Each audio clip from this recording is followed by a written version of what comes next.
would trek to work and trek back home every single working day.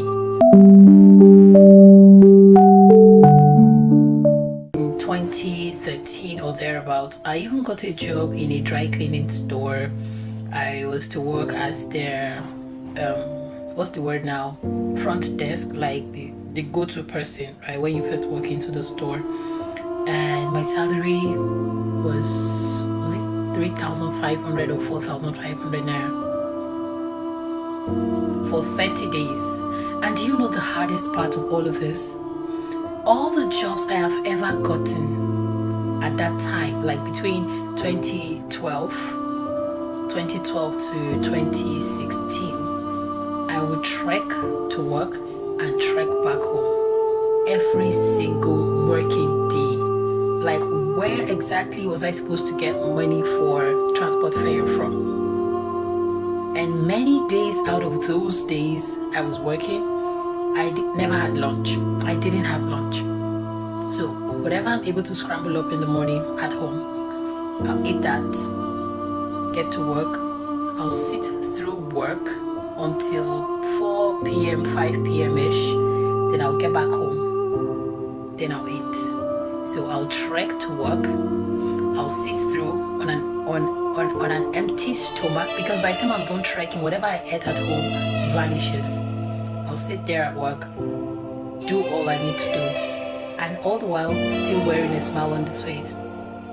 So I was wired to be very strong. I took it up at a very young age. The hustle spirit, I caught it at a very young age. A lot of people think that, oh, it's because I'm from the eastern part of Nigeria and so it's common with us. No. I also know a lot of people who are from the eastern part of Nigeria and they never want to lift a finger to do a thing. I know them. This is not shading anybody, but I'm just being honest. Even in my family, I have people in my family who don't want to do anything. They don't have that fighting spirit, but I caught it early. So with all of this tiny amount of money I was being paid, I was still able to save. Guys, I was still able to save. Like, I was able to save. I saved up money.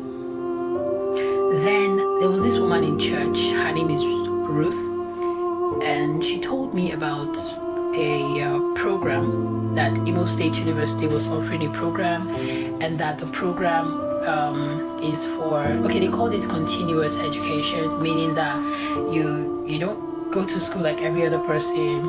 You go to school just on the weekends. So the program was designed for people who are sponsoring themselves and they need to work Monday to Friday. Yeah, so I mean, if I enroll to be going to classes Monday to Friday, who the hell is gonna give me money to pay my fees?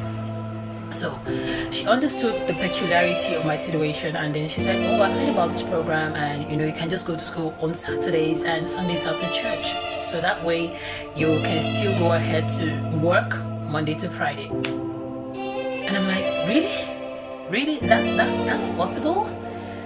Before that day, I never knew there was anything like that. I was saving and hoping that one day I'll get to write the exams that would take me to, campus, and I'll just be a campus girl and go to school like every other person. But that conversation with her did not last 5 minutes, but I got so much clarity from there. So if you're watching this video and you are sponsoring yourself through school, I don't want you to feel bad. Just check the schools around you, especially if you're in Nigeria. A lot of universities have such programs. You might not be aware, but there are programs like that will let you just go to school on weekends so you can work Monday to Friday. That was the program I did for 5 years, and I got my degree. Right now, I have my first degree in education, and I went to school only on weekends. So don't sit around and make excuses. So back to the story, you guys.